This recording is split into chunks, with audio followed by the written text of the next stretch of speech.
তাকদীর কাগজে লেখা গল্প নয়, সময়ের কলমে আঁকা এক চুক্তি, যা বদলাতে চাইলেও নিজের চোখেই সেটা পড়তে হয়। পালালে ছায়ার মতো পিছনায়, আর মেনে নিলে শিকল খুলে আকাশ দেখায়।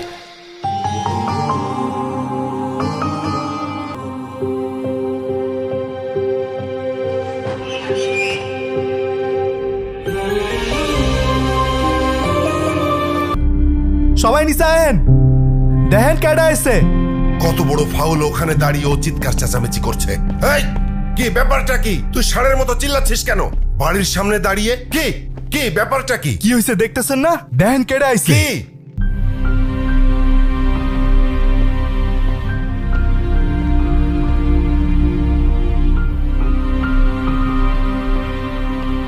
কি হলো, তুমি এখনো যাও নাই? তোমাকে না বললাম ভেতরে যাও। আমি বাইকটা পার্ক করে।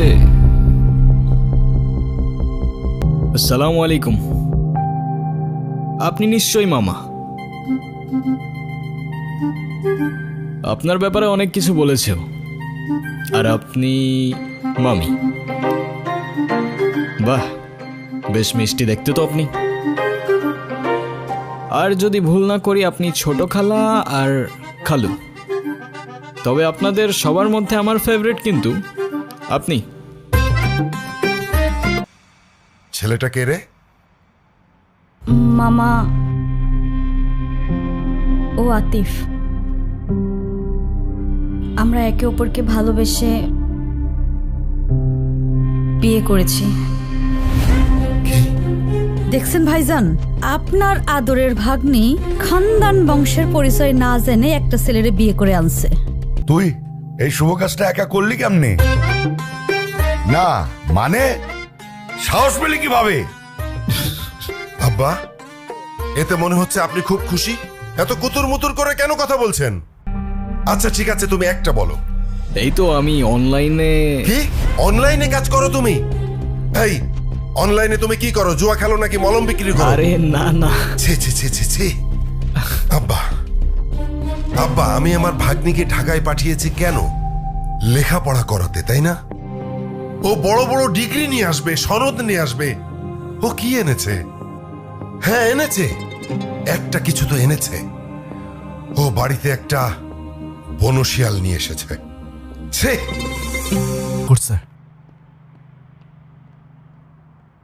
তুমি কিছু মনে করো না, আমার ছেলেটা ওর মায়ের মতো একটু বেশি রাগী, তাই মাঝে মধ্যে ওরে আমি হাফ পাগল বলি।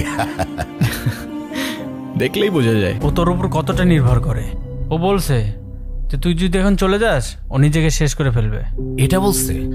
মেয়ে মানুষের আবেগ বুঝোস তুই? ওরা একটু হলে বেশি রিয়াক্ট করে। আর আমি তো ওরে বলি নাই বিয়ে করব না, আমি তো ওরে বিয়ে করব, কিন্তু চায়না থেকে আসার পর, এখন না। রাফিস, অনু,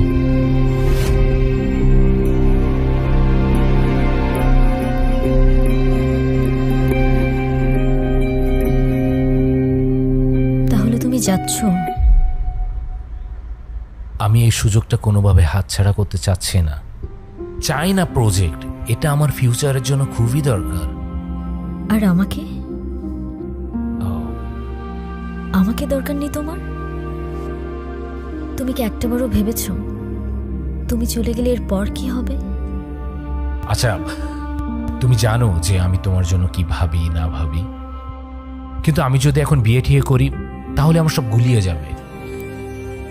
তার মানে আমি সব গুলিয়ে দিচ্ছি? তুমি কেন বুঝতে চাচ্ছ না?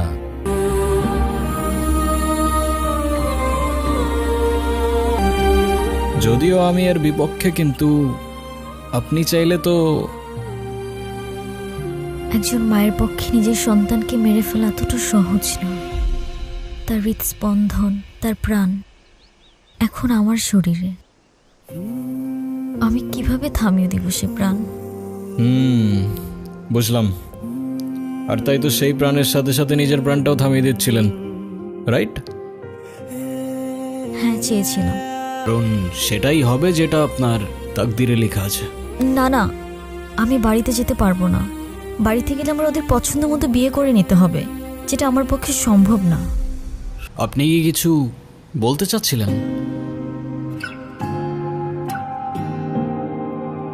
আরে প্রবলেম নাই, বলে ফেলুন না। আপনি আমাকে বিয়ে করতে পারবেন? হোয়াট? সত্যি না, মিথ্যে। আরে বুঝাই বলেন না, আমি কিছু বুঝতে পারতেছি না, মাথায় ঢুকতেছে না কিছু আমার। ধরুন আমি আপনাকে স্বামী সাজিয়ে আমাদের বাড়িতে নিয়ে গেলাম, কিছুদিন পর আপনি ওখান থেকে চলে যাবেন। তখন তো আমার সন্তানের পরিচয় নিয়ে কেউ প্রশ্ন তুলতে পারবে না। তারপর রাফিজ যখন আসবে তখন বিয়ে করে নিব। সরি, আমি আসলে বুঝতে পারছি না আমি কি বলছি না বলছি। আপনি কেনই বা আমার জন্য এত কিছু করবেন? সরি। আচ্ছা চলেন। আপনার জন্য মা হবেন না আপনি? একজন মায়ের জন্য এটুকু তো করাই যায়, বলেন? আমি সুখে ভেসে যাই তোমার কথা ভেবে। আজকে কিন্তু বাসিটা মজা ছিল।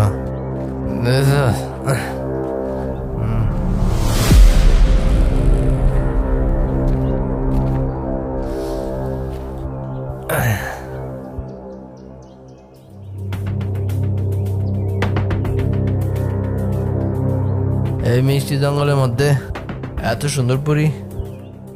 কি আপু, চুপচাপ কেন?